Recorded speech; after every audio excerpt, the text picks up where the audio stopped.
Hi, bien, salut à tous, ici Raphaël Technology. Aujourd'hui, dans Génie sans frontières, nous allons voir et comprendre facilement la loi des Coulomb. Eh bien, si vous ne savez pas encore qui je suis, mon nom complet est Raphaël Soumali Eben. J'ai créé la communauté des génies sans frontières pour permettre à tout le monde d'apprendre beaucoup de choses et beaucoup plus facilement sans pour autant avoir à dépenser des grandes sommes d'argent sur des cours qui sont compliqués et complexes. J'explique de la manière la plus simple afin de permettre à tout le monde de comprendre les choses les plus compliquées de la manière la plus facile. Si c'est la première fois que vous me découvrez, abonnez-vous et activez la cloche de notification pour ne rien rater de Génie sans frontières. Abonnez-vous également sur ma page Facebook et suivez-moi sur Instagram pour ne rien rater et bénéficier des cours de Génie sans frontières Community.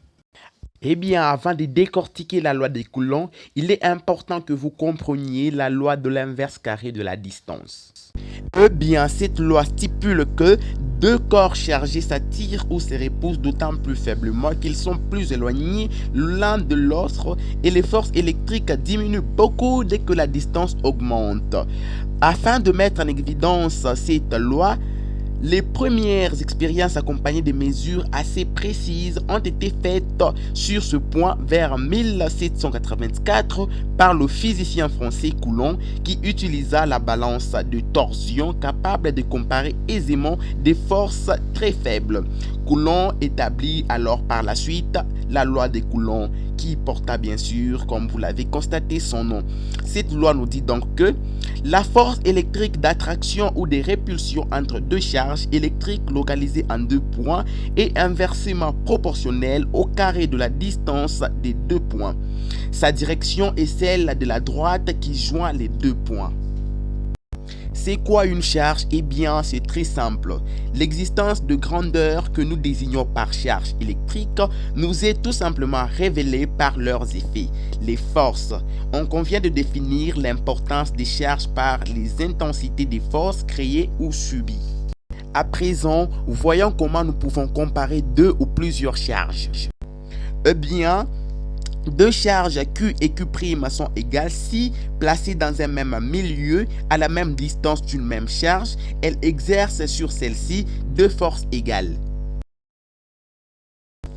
Deuxièmement, une charge Q est égale à la somme des deux autres Q et Q' si, dans un même milieu et à la même distance, elles exercent sur une même charge une force égale à celle qui est exercée par les deux charges Q et Q' réunis.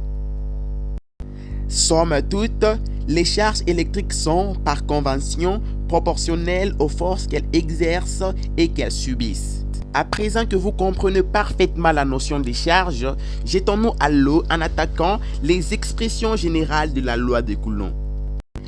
Tous les caractères précédents sont résumés par la relation générale dans laquelle Q et Q' sont les valeurs de deux charges ponctuelles séparées par la distance r.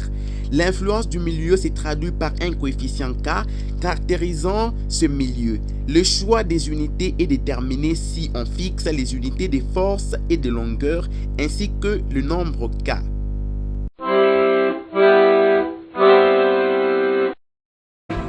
Proportionnalité des forces aux charges. Bien, salut à tous, ici Raphaël Technology.